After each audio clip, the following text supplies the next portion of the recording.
Hello! And welcome to another edition of the Bible Study Girl podcast. This is Sarita, better known as Bible Study Girl to you guys. And I'm working on my timing for my intro. It's going to get better. Joining us today, per usual, is our executive producer, Bible Study Brother. Hello. Yeah. That wasn't it. Yeah. Hello. Hello. It's one of those. And today is actually part 2 of Bible Study Brothers' Faith Walk Journey. I probably should have listened to part 1 again before I... No. You don't think so? Yeah. Only because, this is... It's a current continuation, I guess. I mean, it's something that's very, very recent. It's very recent. We recorded the first part of his Faith Walk Journey in 2019, so a lot of things have changed since we recorded his Faith Walk Journey. And this will probably be the only episode where dates are prevalent, just because everything that happened on that day is kind of inseparable. So there's a lot to It is a lot of things to unpack and go over, like you just said. So people already know a lot about you. They will have just listened to part 1 of your Faith Walk last week. Last week? I was last week? No, I'm saying when this is... Oh, my dear. Oh, now we're on board. You're here with me? I'm a different kind of producer. I'm on board, though. Okay. I'm on board. And Take so, me to the king. yeah, so they're going straight into part 2 of your faith journey. When we left off last time, I do know that we talked about what calling is and maybe what calling could look like for you. And you were struggling with That's funny. where you fit in the landscape of ministry. So I'm going to open the floor to you, and I will let you start talking about last Sunday and tell us what happened last Sunday. All right, we'll start there. So, before last Sunday, I'll start at another point. My sister and I have had conversations about calling and if there was a calling to the ministry or anything like that on my life. And, she's always messing with me. She's an older sister. That's what she's supposed to do. I'm a specialist in messing. But we were riding to go get food. Food, I'm sure. Because that's what we do. We eat. I couldn't, I don't know what food we was going to get, where we was going at this point, because it was, I don't know. I kidnapped you or you kidnapped me. No, it was a Sunday, and we were going to McAllister's. That is what it was. Yeah, after you pump my gas, because I don't like to pump my gas. That's what happened. See, it's that funny side story. She literally tricks me into pumping her gas. I don't mind doing it, so don't hear me wrong. But it's normally like, hey, let's go somewhere. And she'll be like, I'll drive. And I'm like, okay, that's fine, because I'm like, sure, I sure didn't feel like driving it, so I was in the car. I'm just going to make a stop real quick. Where are we? The gas station. Thank you. Thank you. But we were riding towards McAllister's or whatever, and she looks over at me, and there was no air of joking or anything, and it was really strange. Let me put a pin in this. I'm going to tell you why I felt like I had to say something to you, because he told me that he was on program at church that Sunday to give the children's message, but he wasn't prepared. Like, he didn't know that he was on program. And he was like, yeah, I hadn't studied or anything or prepared specifically for this message. So I got up, I delivered the message, bang, bang, boom.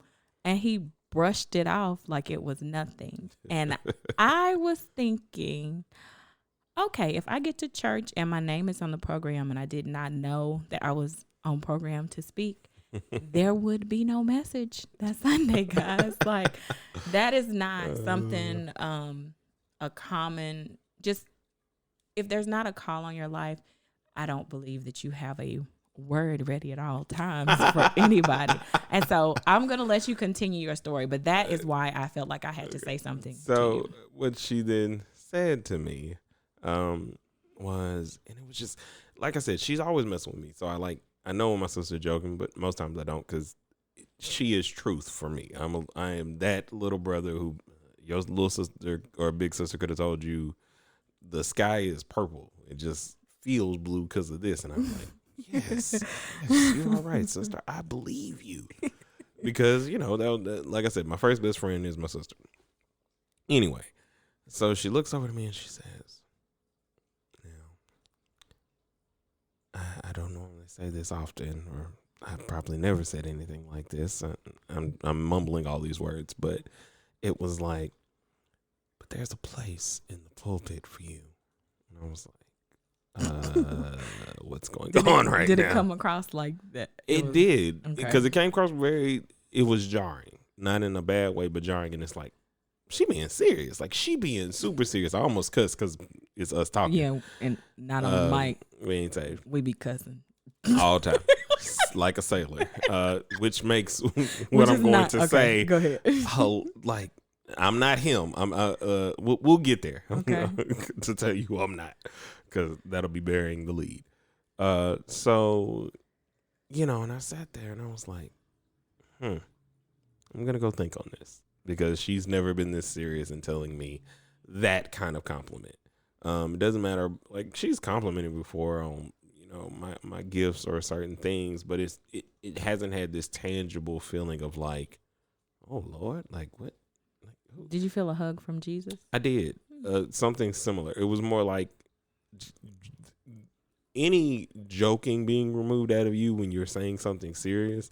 Like, that's when it's like, oh no, she's serious. Like, this is and it's really hard for me to be. It's hard for me to be serious. I don't know why. I'm just silly. We'll delve into that in part 3 of your story. No, because I'm always in producer mode now. But so after she said that, I took about a week, and like literally a week. I think it was a week before. Yeah, it was a week before. It was more than a week before. I might have been. Was it like? No, it was a week before. It was like a week. It was a week before. Because we were going to McAllister's again. Yes, because we funny. We eat.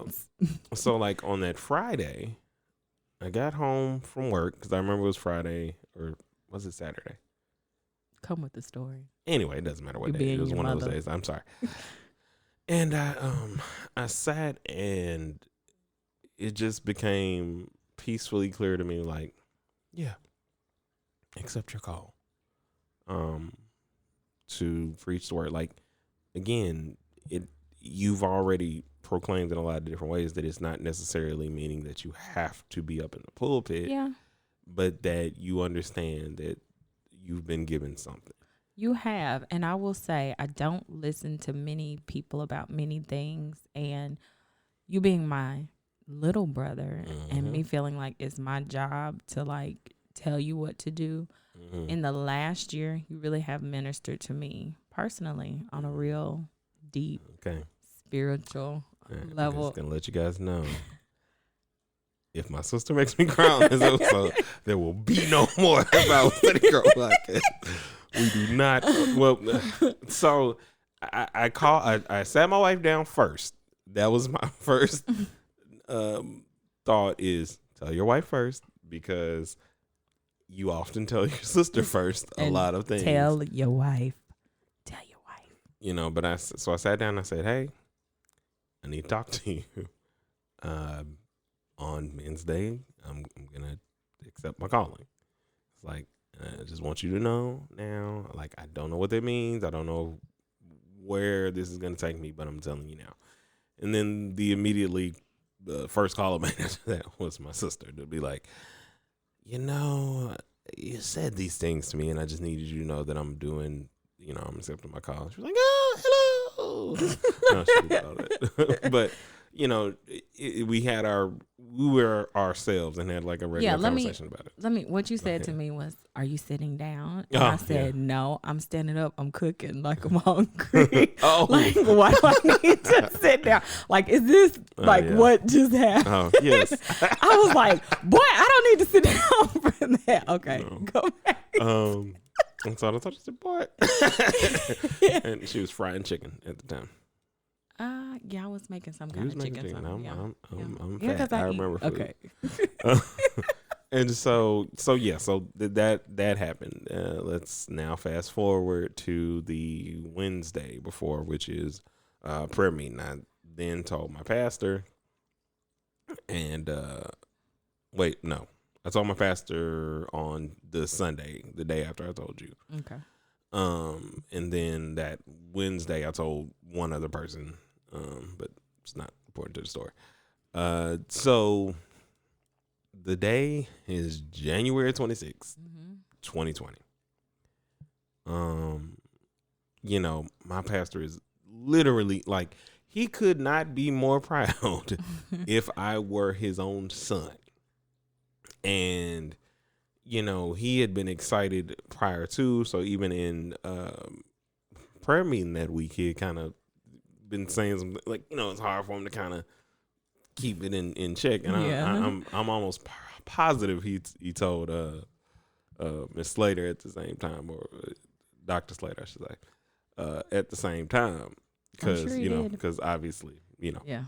So I know I'm doing this, and like I have to keep up an air that I'm not, because I didn't want to like reveal it to everyone too early. I did want them to because I didn't want it to become a thing. I wanted it to be more about God. So I didn't want to Gotcha. I was gonna ask you why you felt like you couldn't share with other people, but I do understand. Like I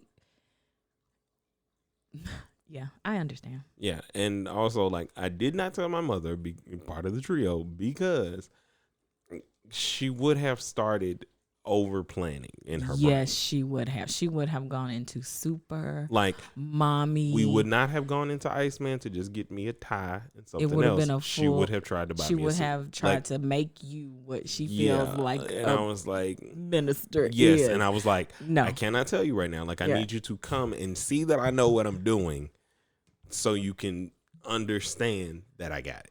Okay. So that was like my thought process. And then there was nobody else that was on my important list of people that just need to know before I do this. Okay. Because everybody else, like, I need genuine responses. That is a thing for me. Genuine. It doesn't matter what happens. I can always get a genuine response. From you and my wife. Period. Like the responses that I need, the responses that kind of guide me where I need to be at. So okay. So we made it to Sunday. We're on Sunday. January 26th. January 26th, 2020.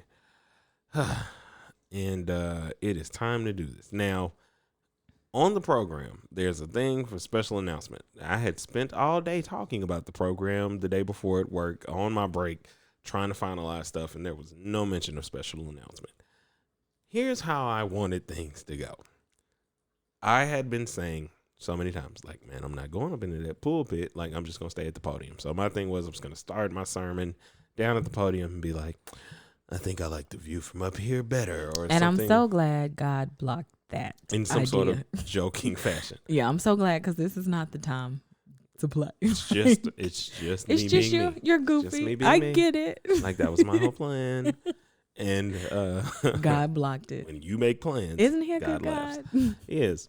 So what actually happened, this special announcement that I knew nothing about and did not know was on the program that was being made by me, I came down and was like, okay, well, I ain't got a special announcement, but the special announcement is come back to our second service this evening. Like, because I'm like, I want y'all to come back. Those of you that are currently just here for me. Yes, Fitz. Nobody can hear that, but go ahead. I mean, he gets representation. Yeah, he's in the artwork. He's in the room. And as I'm walking away, my pastor, he goes, "Hey, come back. Come back. Is there no other special announcement?" I was like, "Oh, you want me to do that now?" Yes, in the audience, it was hilarious to look at Bible study brother, like look at pastor and be like, me, oh yeah, like now, yeah, it's time. I'm like, okay. So I walk back up and I'm like, okay, so I just want to say that this will not be the last time that you see me up in the pulpit. I've decided to accept the calling on my life. Like, it was very matter of fact. It was still funny because I was like, I was not expecting that. So everything was a genuine reaction of how to So how did you feel when you said it out loud in front of the entire congregation? Was there a different feeling or just still regular? There was no different feeling. It was still regular because your mother was overjoyed. She was. She stood up. I didn't her friends were rubbing her back like, it's fine, girl. You're okay, and what honey. I said to her was, I was like, I guess my pastor wanted me to do this now, so that way, if my mother passes out, she could do so now, and then wake up by the sermon and be able to help other people if they're needed, because she's the only nurse I know in the building. Because let me tell you, I knew long before the Sunday came, and so my conversations with her, she would say, I've just been praying for this boy, and I really wish he would just go ahead and accept the call on his life. And I would say, Mom, I think you need to relax. I think you need to chill, deep breath it. Like, you're going to be okay. He's okay. You're okay. And I was trying to calm the waters, but she was herself. She was worked up. And, and that's, again, like I said, why I didn't say something earlier, because it just she would have worked herself into a complete and utter frenzy. She was already in a frenzy, and you hadn't accepted the call. Because she would have gone into because she has very specific ideas of protocol. This is how this needs to be done. I feel like I need to tell you. And I'm like, Mom, he's a grown up. He's a grown man. He has a pastor that he can talk to that will guide him. Like, relax. So but she was overjoyed, like, oh, he finally. It was a lot, but no, there was nothing real at that point. It didn't feel real to you still. Well, because like I knew I still had to do the sermon. Like the sermon was the thing, the reality for me. Okay, because that's what I've been preparing for. Like I mean, the announcement was just gonna be like, okay, I'm gonna preach more. Yeah, like that wasn't like a big thing to me, and it's still subsequently not. So because I mean, it's like it's okay. So we'll fast forward. So now, when did it become real? I'm right there. You're there. Okay, we're there together. So here's where it became real. So we go through the rest of the service, and now it's time for the person I chose to introduce me to do so. And the person I chose is, of course, Bible study sister. Or Bible study girl. Sorry. But I am your sister. But she's Bible study sister to me. Not really. She's still Bible study girl. Anyway, I just misspoke. I'm going to be honest with you guys. It's fine. So I'm your sister. She goes up to do my introduction. Now, I had asked her to do this because there was no better person in my mind to know that I was being called and to tell people I was being called for this moment than my sister, because I knew she would give it to him straight. I didn't feel like my wife would be able to like handle it emotionally. I think you made a great decision because she was not able to handle it emotionally. She would have. It would have been a lot. And she is a spiritual lightning rod in terms of, and like I was not, like I needed the same sturdy, I can shut off my emotions person as my sister. That is me. I keep my emotions in a box. No. Now we're going to get into the real story. So what actually ended up happening after I asked my sister to do this for me, she gets up, she starts off with jokes. I'm like, yes, thank you. You're relaxing me. I'm laughing a little bit. And then I hear and I'm like, hold up. What's going on here? It's not funny anymore. And this dude starts crying. So now I'm in the back trying to stifle my as she's giving me this glowing introduction. And like, it was the power of understanding that, yes, I am my own man. Yeah, you are. And for you to say it and for you to acknowledge it and be proud of it, not just be like, you ain't what I wanted you to be. Like, but I understand that you're where God wants you to be. And I appreciate that from him, and I am proud of you. And it was like the most literal gut-wrenching thing. Like, I was not ready. I wasn't either. I was so embarrassed. You know, I'm not. How many times in life have you seen me cry? I'm not a crier. Well, like in public? You never in public. Okay. Funerals, and when you found out you had diabetes. That was in public? That was in public. I was not in public. We were at the corral. It was in public. Like, I remember somewhere along the line, There was a little bit of public crying during the singing. There was not. There was something. You're gonna have, but you again. The whole point is, yeah. The whole point is we don't cry a lot. I'm not like a crier. Like I will cry privately at home. I don't even do that with no one around. Yeah. But I don't cry publicly, so I was embarrassed. You've probably seen me cry publicly because I still don't cry privately. You don't. I do not. Like, it has to be the most overwhelming emotion in the world. Like, and even then, because I'm not going to have a conversation with myself about these things. But I poured over like 2 or 3 times in my brain currently that I can think of. I mean, I'm sure there's other times, but I can't remember them because they weren't. So it was very, that was very unexpected. So she did that. And now I have to get up and preach.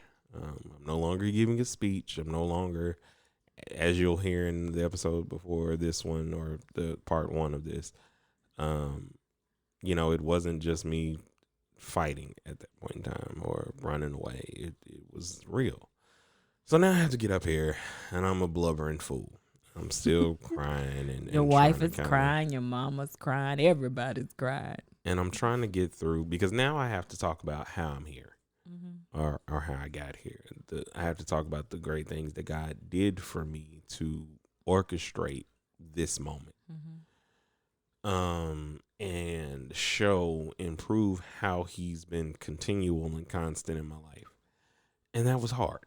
Like I hadn't even gotten to the sermon yet. Now this is when it became real as to what I was doing. I heard that one. That cat is loud. So we had to get there. And like, this is when everything became surreal. There was no one in the audience. I mean, I could see people. I saw everyone's face, shapes, everything else. But there was this focus, that I hadn't had before and a clarity. Like, I didn't write anything down other than like some scriptures that I needed to remember. I brought the first Bible that was ever given to me up with me. And, I was ready to do this, but I had to like compose myself first. Cause like I said, I'm crying. I'm a bumbling fool at this point, trying to get myself together. And after that, I just go into my sermon and everything just starts to fall into place in terms of what it was I really wanted to present. And it was calming and freeing. Like once I was able to get into the sermon and not be emotionally tied to how emotion filled this day was, it just started to fall into place. Everything I needed to say came. In the middle of doing all this, a literal bat, like I'm not joking. What sound do bats make? Because I was gonna make it's like a screech noise, but anyway, it wasn't screeching, but it was a real bat. But it was flying around. And, it was crazy. I have never in my life seen anything like that, and I'm like, do they have bats flying around here often? Like, no. What's the move? I don't understand. My cat was disturbed too.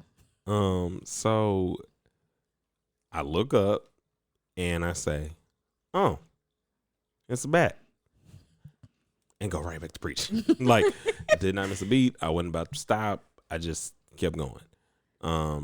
They caught the bat. They did? Yeah. I didn't know. No, like, because he would have just kept going. Like, they caught him. Yeah. Stuff was going on. So, like, I could see that part, like, out of the corner of my eye. Like, I was wondering, like, where did the bat go? Like, okay. So, I just don't stop. I go. I do all of my demonstrations. I explain what it is that I'm saying. I connect everything that God wanted me to connect. And I remember most of it, but a lot of it I just kind of, like, I remember the major points, but that was because they had been constructed prior to going up there. So majority of what I said, how I said it, how it was received, I have no idea. Okay. So I get through it. I finish, and I don't know if people stood up and clapped. I don't really know, because I just kind of turned and started to gather. I had a knife because the theme was Proverbs 27, 17. I almost said 16. Thank you. And so I brought my knife with me and my honer, and I was putting those things away. So I don't know what everyone was doing at that point, but I just know that I was like, okay. So when it's over, relief. Or I don't know. When it's over, there was relief and excitement. And then I got home. Mm-hmm. So when I got home, I was like, okay, I want to make a Facebook post. Before I made the Facebook post, my little sister-in-law, but my little sister is going to just so it's biologically just the two of us, but I got you. My little She's sister. family. I'm just explaining. Yeah. Over explaining. Anyway. Beverly. It's my trait. Mm-hmm. She says, oh, Lord.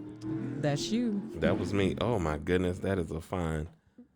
I'm like, what is, like, who is playing this music outside? And it's like, it's not outside. It's coming through the Bluetooth that I forgot to turn on. Anyway.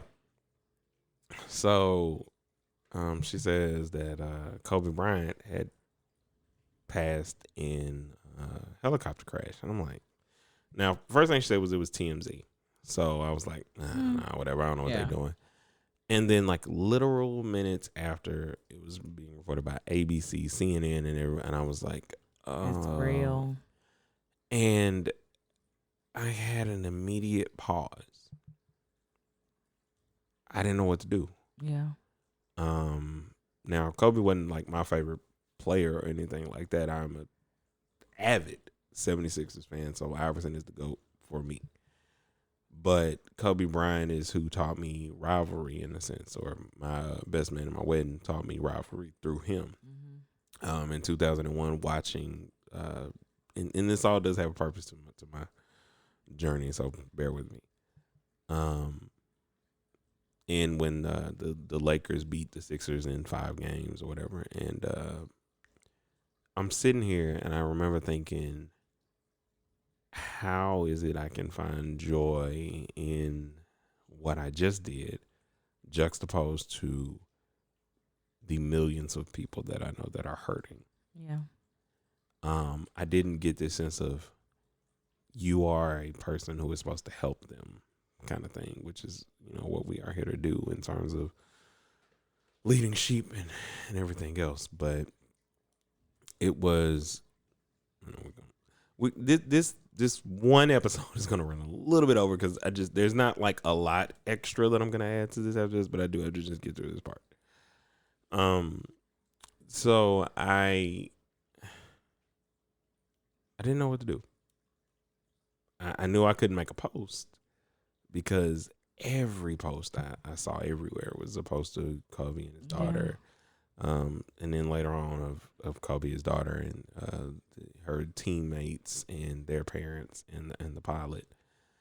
And it was heartbreaking. Mm-hmm. I didn't know what to ask God for. I didn't know what to say. For me, I'm not a basketball fan, but it was just surreal. He was so young, and it's just over. So, and it was one of those it's still unbelievable to me. It's still surreal. And I mean, it'll be surreal for a long time. Yeah. It's one of those. It was hard to kind of. He was just now getting into life after basketball in a way that a lot of basketball players don't. I felt swallowed, by the moment, not by my moment, but by everything that was happening around me. And it was like, for a second, it was feeling like what you did doesn't matter. There's not so much the significance of it is but a drop in, the pool. And I didn't cry. I didn't break down or anything because, like I said, it's still surreal and I was still trying to work up all my emotions or whatever because there was a calming peace that was over me. So, everything felt like Okay. You know, I was preparing to eat meat for the first time in a month. And I was with my family, and I was trying to just be there. And also, this is the most active Fitz has ever been. Ever in life. It's like, what is wrong with you? Okay, keep going. But I moved too fast because I forgot a funny and important part. So I had been doing the children's message for some months. Whenever my pastor asks me to do something, I do it. That's just me, for him at least, because they've asked me to do stuff that I've been like, no. But him asking me, I always say yes. And so at the end of my sermon, I get done. I'm about to sit down. I'm sitting down up there with my pastor and one of the reverends, and he gets up and he's like, now, tradition states that we do this and that, but we're not gonna let tradition keep us from, I forget exactly how I worded it, but basically he was saying tradition ain't finna halt us from all these things that we need to do. And so then he goes into basically saying the next time you hear him preach will be his ordination. And I'm like, wait, what? Well, he said traditionally you preach 5 trial sermons before, but you've been doing children's messages for months. Yeah. You've reached your 5. Now it's time for you to get ordained. Get my license or whatever. And that was like another point where I was like, okay, like this is going so much faster than anything I thought it would. So all of that is wrapped up in all of these emotions. Like, so I'm excited. I'm like, oh man, that's crazy. Like, I don't know if anybody's ever had that done for them here. He's literally just breaking down walls and like, he is that excited. Like, I can't understate the actual joy that was spewing off of my pastor, because there was definitely very, very much a excited atmosphere in the church. But yeah, so like, where am I now? Where are you? I'm just at peace trying to do the things I need to do. Like, it's more so like this is already something that's naturally in me, so it's not like I felt like some switch go off. My empathy is in a whole nother place because I'm looking at things differently. I look at my life, my reflection of life, things I do, who's watching me, how are they watching me. I don't like let it keep me from being me, because being me is what got me in this position. Speaking how I speak, as every elder statesman in the church talks about, is just like, this clarity of the way I bring the word was validated in their response. There wasn't like, oh, this is radical. It was just like, oh no, you as you often say, I made it relatable, or I make it relatable in this way that's just like. So hearing you say that, I know we're running long. Yeah. I'm going to ask you this question. Mm-hmm. If people stop saying you're relatable, if people stop telling you great sermon, how is that gonna? I knew I did what I needed to do. Like, it's never, we don't do compliments or know how to receive them in the first place. We do compliments occasionally. I mean, yeah, I said tell you, occasionally, thank you, but it's mostly like, okay, criticism. Yeah, like it's like, all right. I mean, I hear what you're saying, but all right, yeah, what you want me? Okay. Thank See, you. the Lord raised you up in a family that did not sprinkle sugar on everything. No. I don't mean no harm. Coming so soon. Exactly. So if it's wrong, it's wrong. If it's right, it's right. Yeah, so I think that prepared you for ministry. No, because because it's never like, because I know what God gave me, and I'm not caring if you think that that's a thing or not. Like, if you want to say, okay, you could have presented this differently, or so you are open to correction, just not listen. You didn't call me, God did. Yeah, as my pastor said, you were not on the selection committee, and thank God, because it's not your people's place to do. But any closing remarks, brother dear? Yeah, my closing remark will be like, this is something that I know that will grow and change, and you'll probably hear a lot of that change and view a lot of that change through the things we do with the podcast, the things I do in my own podcast, the growth that is exponentially going to come from just doing what God has called for me to do. I know that a lot of that does have place in this podcast, and I appreciate each and every one of you that listens and walks with us, that is giving your testimonies. As always, make sure that you are following Bible Study Girl. I was gonna call you by your name, but I had to I'm looking at you. We're right here. Bible Study Girl, or is it underscore? It's underscore on underscore Instagram. Bible Study Girl on Instagram. On Twitter, it is Bible Study Girl 2. The number 2. I'm new to Twitter. I don't know how to work it. I'm an old lady. Jesus. Keep me to the cross. But also make sure that if you have any testimonies or things that you'd like to discuss, or just general testimonies, send those to BibleStudyGirl2019@gmail.com. And as you always know, every day, not once a day. Well, yes, once a day. It is once a day. But not once a week.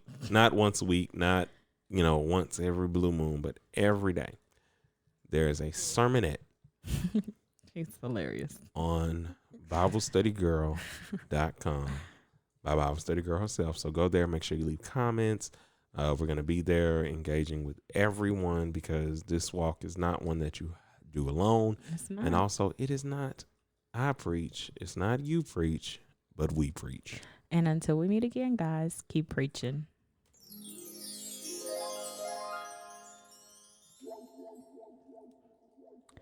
One, 2, 3, 4. See, this is me counting, trying to get that's yeah.